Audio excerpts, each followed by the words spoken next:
Good morning from Washington, D.C. My name is Sabina Waldai. I work at the International Monetary Fund, and I am part of the IMF Youth Group. It is with great pleasure that I welcome you to join us today for a panel conversation between the first Deputy Managing Director of the International Monetary Fund, Mr. Jeffrey Okamoto, and the 4 winners of the IMF 2020 Youth Fellowship Contest. Without any further ado, I will leave the virtual floor to our first Deputy Managing Director, who will be moderating this discussion. Thank you very much, Sabina, and good morning, good afternoon, or good evening to all of you, wherever you are around the world. We are broadcasting live on 4 different media, so great to have you all connected this morning. It's a pleasure, truly, to be here this morning with 4 incredible people moderating our panel to mark the closure of our IMF 2020 Youth Fellowship Contest. We're convened today. We're going to have a conversation at a time when a historic pandemic has brought tremendous pain and suffering to people everywhere, and millions of lives have been lost. Many livelihoods have also been destroyed, and yet the promise of vaccines and coordinated global action give us hope that we're going to emerge from this crisis stronger than we entered it. Now, this crisis is an unprecedented moment in history, and the IMF has responded in an unprecedented way. We've deployed $286 billion since the start of the pandemic to 85 countries, including 52 low-income countries. And the pandemic is also going to reverse the progress made since the 1990s in reducing global poverty. And close to 90 million people could fall into extreme poverty even after additional social assistance. Progress has been made in economic opportunities for women, but that's now threatened due to their higher participation in social sectors and informal employment, higher family care responsibilities, and a higher chance to face educational losses. And in most countries, men are dying from the disease at higher rates than women. Also, the pandemic has had a disproportionate effect on young people. It has disrupted their education, their employment prospects, even their mental well-being. And clearly, we can say that this is a crisis like no other, and it affects us all. But here at the IMF, we believe the recovery will not take hold if it's not an inclusive recovery.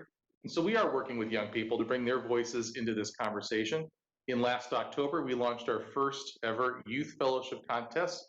About 700 applicants applied, bloggers, vloggers, journalists, youth advocates, community leaders, communications experts, and social entrepreneurs all took part. And today we are joined with the 4 winners of that fellowship contest to join us at our virtual table. I had a chance to read the articles that you wrote, and I'm very much looking forward to the conversation I have today. But to make sure our audience begins with knowing a little bit about each of you, let's take 1 minute each, and I'll let you introduce yourselves to our audience in your own words. We'll start first with Mary Jean.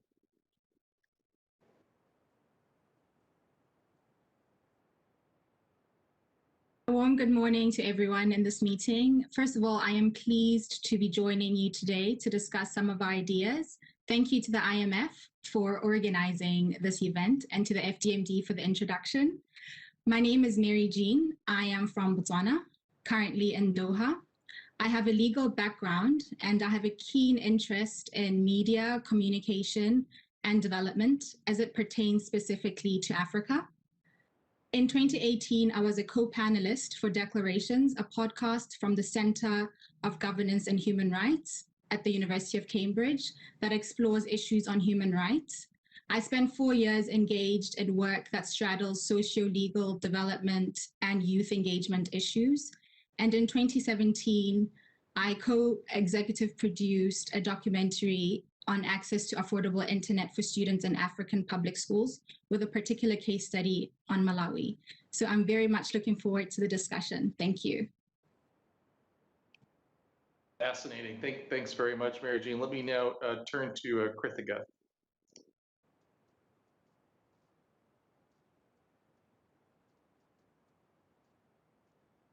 Hello, everyone. Thank you very much for having me here today. Thank you to the IMF and Jeffrey for the introduction and helping to organize the IMF Youth Fellowship Contest.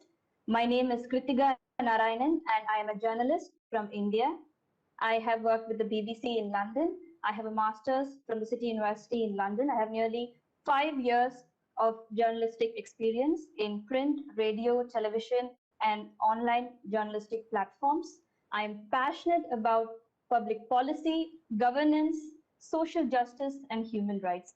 I am very much glad to be here to discuss the current pressing issues related to the pandemic with the IMF and everyone. Thank you. Thank you. Let me turn now to Alex. Hey, very early good morning here from the West Coast, 6 a.m. sharp. It's a pleasure to be here. I want to thank all the IMF staff, the FDMD, Okamoto, for giving us such an amazing platform. I'll introduce myself. I'm Alex Segura. I'm a journalist from Barcelona, foreign correspondent based here in Los Angeles, and I work for Agencia F, which is the largest news wire in Spanish worldwide. I've been here in the United States almost for 5 years in 3 different cities, Austin, Washington, D.C., and now here in California. And I'm also a proud member of the association, a board member of the Association of Foreign Correspondents in the U.S., where I'm also the Los Angeles president, and we proudly represent all the foreign correspondents here in the United States. I'm very much looking forward to share our ideas, and I want to congratulate as well Kritiga, Cynthia, and Mary Jean for being amazing fellows, and as I wrote, now I can call them friends, not only them, but the other 22 participants of the contest. So thank you so much. Thank you, and good to have a fellow Californian. I hail from Los Angeles myself, so on the panel. Let me, and finally, last but certainly not least, let me invite Cynthia to come in. Good morning to everyone. My name is Cynthia Nyongesa. I am a 25-year-old Kenyan who's very passionate about using storytelling as a tool for advocacy. I have a background in law from the University of Nairobi, and for the last three to 5 years, I've been working with children and young people in Kenya at UNICEF, ensuring that they're able to access their rights to education, water, and sanitation. But aside from that, I've also been amplifying the stories of young change makers on Cynthia Untamed. It's a digital platform that is really focused on building the next global citizens in Africa. Thank you so much to everyone who's here. And thank you. And once again, welcome to the conversation today. We're now about a year into this. To give you a little bit of context, I started my job here about a year ago, and when I first arrived back in the office, the newspaper that was still left here when they locked everything up and started working from home was World Health Organization declares COVID-19 a global pandemic, right? So think about how far we've come in a year, and I don't think it's possible to go through this past year without COVID-19 having changed you in some way, right? But thinking about where you come from and kind of the people you know and represent, how I'm just going to ask each of you just in a minute or two, how you think COVID-19 has impacted you and the young people that you associate with in your community, and what do you think then rises to the top of the list in terms of things as a result that need to be addressed by policymakers? So I'll ask each of you to be pithy, and that will kind of be the basis to start our conversation. I don't want to put anybody on the spot first, but Krithika, maybe you can lead us into the conversation here. Thank you, Jeffrey. IMF research says that lockdowns, COVID-19 lockdowns, tend to have a disproportionate effect on economically vulnerable people such as women and youth. And in countries like India, women have been most affected due to the pandemic because they're more vulnerable to job losses, and existing gender inequalities are also increasing due to the pandemic. Hence, gender inclusive policies are the need of the hour because they will lead to more participation of women in the labor force, which would boost economic growth provide social security for the vulnerable, and also help create a more equal society. And some of the issues that should be addressed by policymakers in the pandemic recovery in order to build a more gender equal and resilient society are a more direct fiscal support, especially for gender inclusive policy measures, creation of more remote jobs by providing technical support and skill development. This will empower young women with mobility constraints, especially due to the pandemic, to join the workforce easily. Companies should also be incentivized to hire more women. Policy initiatives that promote women's entrepreneurship should also help with fundraising, ease of doing business, infrastructure, business support,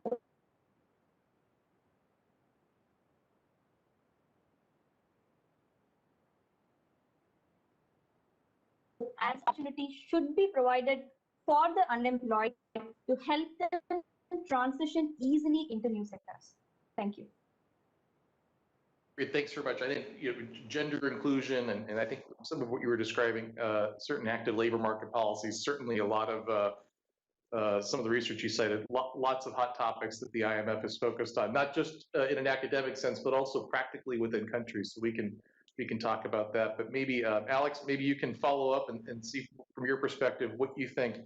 Yeah, sure. Thank you, Jeffrey. And in your opening remarks, you mentioned something that I didn't know that you were going to mention, that is mental health. And, I wanted to first share something personal that is, not being able to see my family for the last year and 3 months has obviously affected me personally. I haven't been able to go back to Barcelona.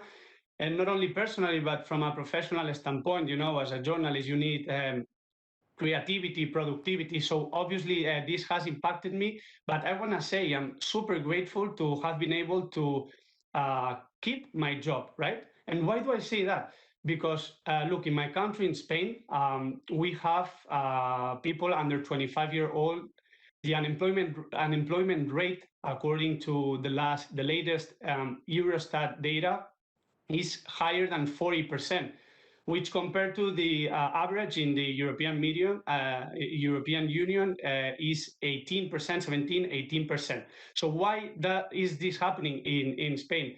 3 main reasons. First of all, the structure of the economy in Spain. As you all know, tourism is one of the biggest sectors that plays a big role in the GDP in our country, and it's based out of a lot of young people that they have temporary jobs, temporary contracts. They are the easiest to get rid of when a pandemic or a crisis like the one that we are living happens. So apart from that, the public sector is very old. It's one of the oldest in the OECD. So all this context creates a hard situation for all the youth in Spain, and that's one of the main reasons I'm not in Spain. And we were talking about some policy proposals. Look, I think public policymakers should focus on, first of all, promoting entrepreneurship within young people, but not only with an easy politics talking, no, with action, with lowering tax for self-employed people that start their own businesses, creating links with PPP, public-private partnerships that allow young people to access to funds, to find finance. Labor reform, for sure, that protects young workers. We've been very much affected by this pandemic because of our temporary jobs. And last but not least, rejuvenate as well public sector. So we are more diverse, we have more ideas, and we can bring, as the IMF is doing now, the youth to the conversation. Great, and I really do appreciate the sense of optimism. I think that's going to be needed, and young people are going to be the ones that need to promote that optimism, help build the society and economy that we want of the future.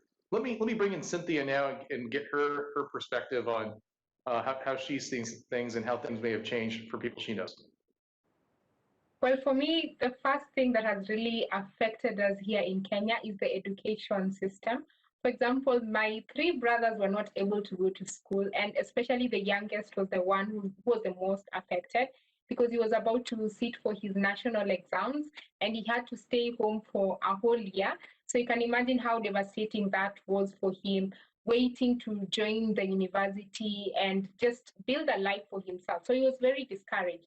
So for me, I'd really like to look at the education sector and encourage policymakers and stakeholders to ensure that no child misses out on school again. What we saw in Kenya and in many parts of the world is that a lot of children are not able to continue with their schooling because we haven't invested enough in digital learning. So I think it's very important to ensure that we have the right infrastructure in schools, in our villages, in our homes to ensure that children continue learning and the teachers are well trained. But also, let's not forget the children with disabilities, the children and young people with disabilities who want to continue with their education should also have accessibility to these systems, have accessibility to the devices so that they are not left behind. The other aspect is the issue of job losses. A lot of people were not able to continue with their jobs. So, for example, I am a lawyer, and many of my friends were not able to finish their legal training because of the pandemic, and some of them had to stay out for a while. So that means they're not able to transition into the workforce. But I'd also like to encourage our government and many governments across Africa to invest in the tourism sector because Africa is very beautiful. So if we invest in that sector and ensure that our young people are selling products from our country, they're promoting their own countries, they can get money out of this. Secondly, the food system is very important. No country can thrive without food. So investing in hydroponic farming will be very helpful. Lastly, what I learned from the pandemic is the importance of the job systems and employers investing in working from home. So for example, for me, working from home has enabled me to take up another course where I've been able to understand the issues of advocacy and campaign management because I was able to go back to school. Therefore, I think it is important for every organization to ensure that even if offices are closed, that work can still continue. Because for me, I have actually found the lockdown to be beneficial to my professional growth in terms of developing my skills because I don't spend so much time in traffic. Yeah, thank you. Thank you. Yeah, I think there's lots of themes there, and I think your point on work from home, something that has gone on longer than we expected to this point, and then will likely be, I think we're hoping even for our own staff at the IMF, right, feature somewhat, right, in kind of the structure of the workforce going forward. Let me bring in Mary Jean. What are your thoughts on this? How are things changed? How has the pandemic changed things for you or people that you know?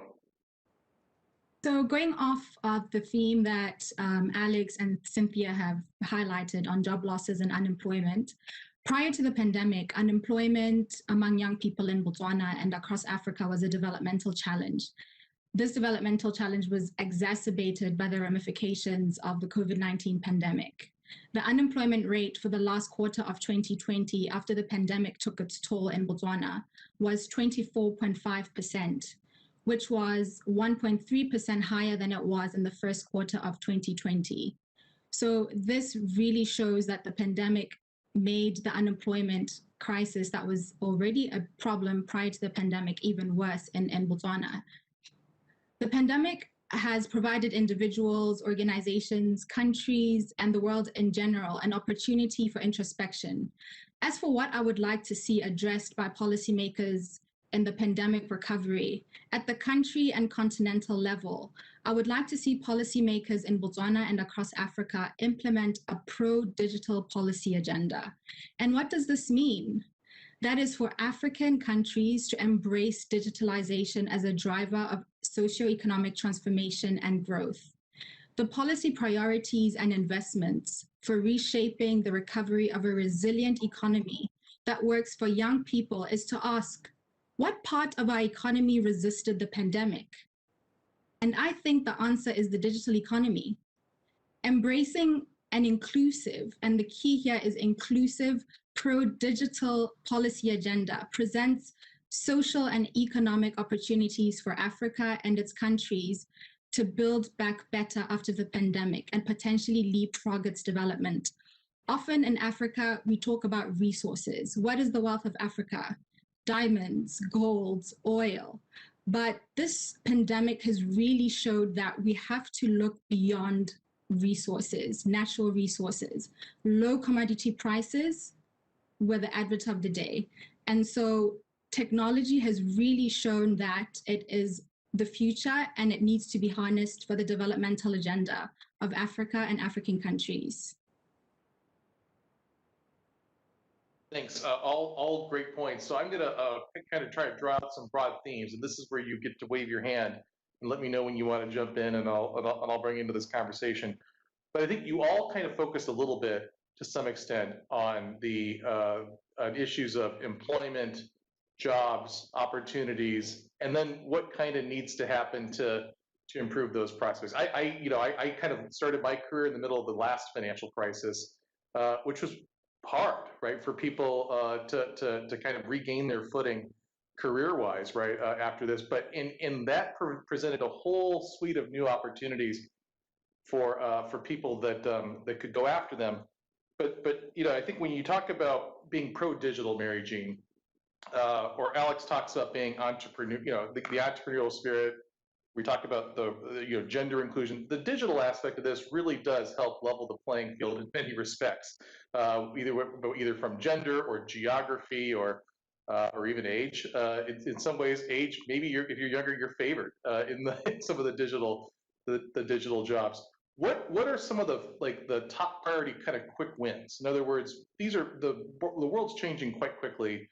Governments are having to think through policies quite quickly in the moment to figure out how they're going to return their countries to growth.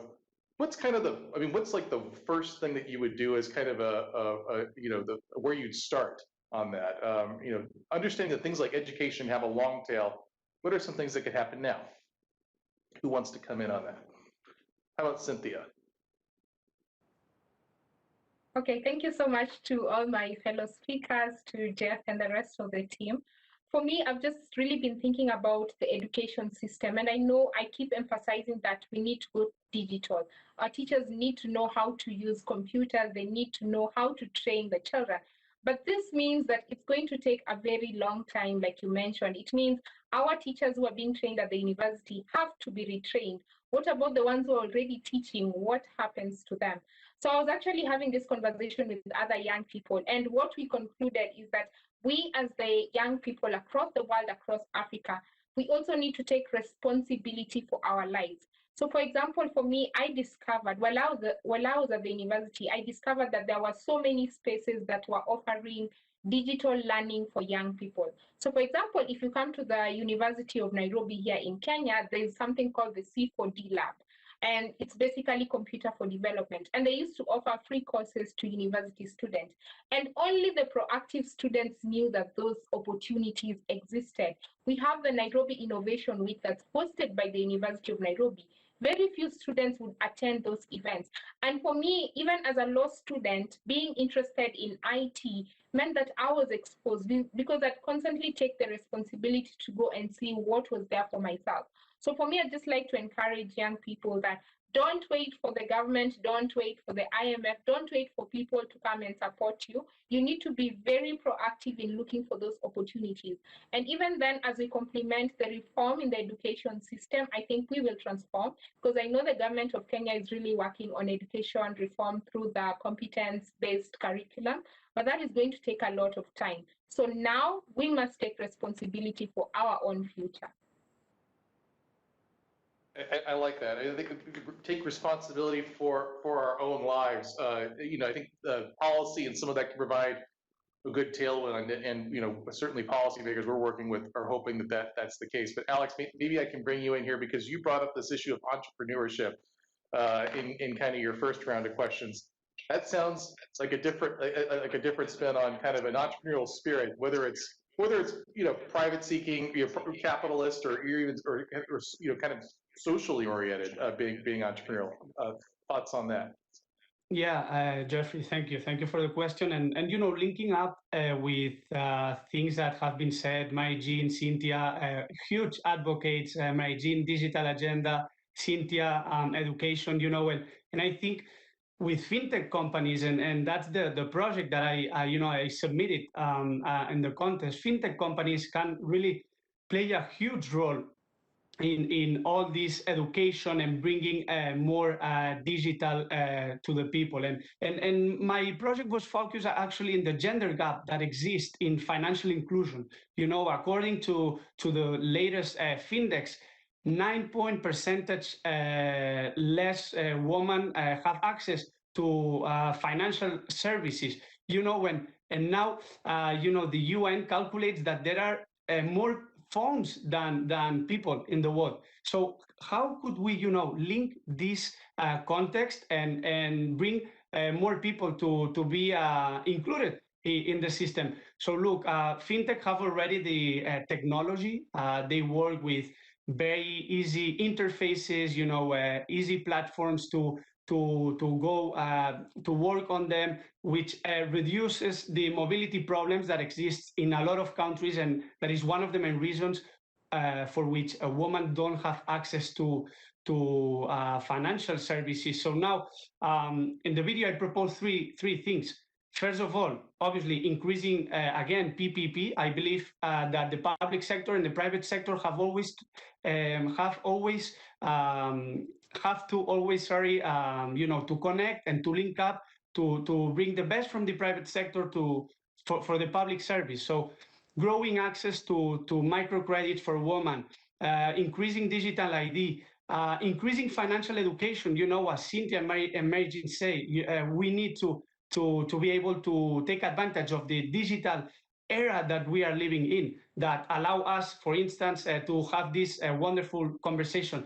And you know, Jeffrey, doing some research, you know, I found actually a company, a platform, a startup that comes from youth that helps women entrepreneurs in Latin America. The startup, it's called MyCrowd. It's MICROWD. This is a platform that, for instance, looks for entrepreneurs, that women entrepreneurs in countries like Nicaragua, Peru, Mexico, and they connect with private investors offering a good yield. And these type of companies, you know, are starting to grow and bringing value and having a positive impact in woman job creation, in woman entrepreneurship. So look, what are we waiting for from the public sector to help these initiatives? I know the IMF is working you know, in some initiatives, but I think we need more.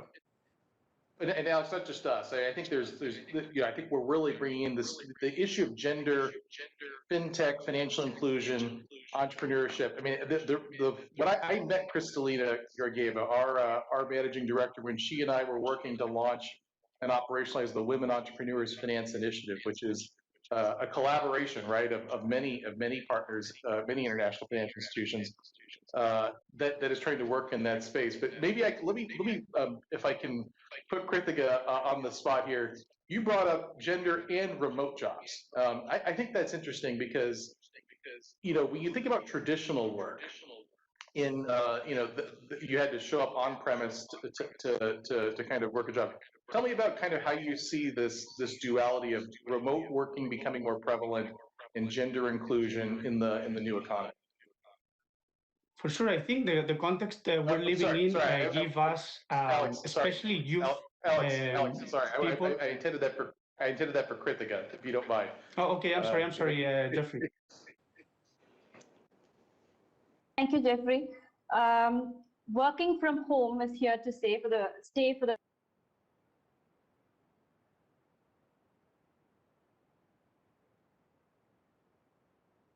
more remote should be prioritized. It should be done. Will participate in workforce areas through job with skill development, centralized, prioritized. job clusters, formal as and equal urban and areas. This should be prioritized. For example, in India, women represent nearly 48% of the population, but their labor force participation rate is only around 20%. And their economic contribution is only 17% of India's GDP, which is less than half the global average. Hence, gender equality in the labor force should be prioritized in the pandemic recovery. But there are also many structural and socio-cultural barriers which make it difficult for women in India to seek work and also enter and stay in the workforce. Some of these barriers are inadequate public transportation, unsafe public spaces, poor enforcement of sexual harassment laws and discrimination in the workplace, unequal wages, and patrilocal early marriages that place the burden of caring for the family entirely on women. So policy measures, gender inclusive policy measures should also take into account these barriers when they are designed and implemented. Policy interventions that promote gender equality can help bring about a cultural shift regarding working women in India. Imagine that in the pandemic recovery. There should also be more women in leadership roles. Promoting gender equality should be prioritized for a faster, stable, and resilient recovery post the pandemic. Countries cannot achieve complete economic growth when women who represent nearly half the population are left behind. Thank you. Thank you. And I think we're about out of time, but I know Mary Jean wanted to give you the last word to come in on this because this is something I know that you're passionate about as well.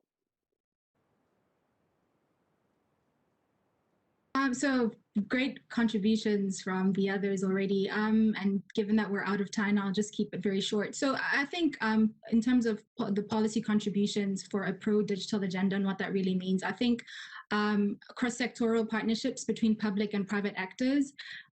Sustainable Development Goal 17 is one of my favorites because it talks about partnerships. And I think given the $100 billion investment that's required over the next decade to roll out digitalization and universal access across Africa is a huge investment that needs to be done. So I think it's important that governments collaborate with stakeholders in the private sector by using combination of government incentives and leveraging private sector expertise for needed investments in digital infrastructure. And I think importantly as well, fostering recycling raw materials into making tech products, because of course, part of building back a better and digitally transformed economy includes addressing climate crisis as a policy imperative. So just in closing, I think it's important to balance all of that, the pro-digital agenda, but also considering a pro-climate agenda as well in tandem. Well said, and a good place to end. Let me thank you all for your time this morning or this evening, depending on where you're situated, or very early in the case of Alex in Los Angeles. But thank you very much for the time this morning. I think it's been a great conversation. I hope our audience has had I'm glad that our audience has had the benefit of hearing from each of you and some of your ideas. Like I said at the outset, it is important that young people are a part of this conversation because when it comes to things like job transformation and climate, they're the ones that are going to be living with the policy decisions very long into the future. So with that, let me once again congratulate you all on the fellowship, and thank you for your participation this morning.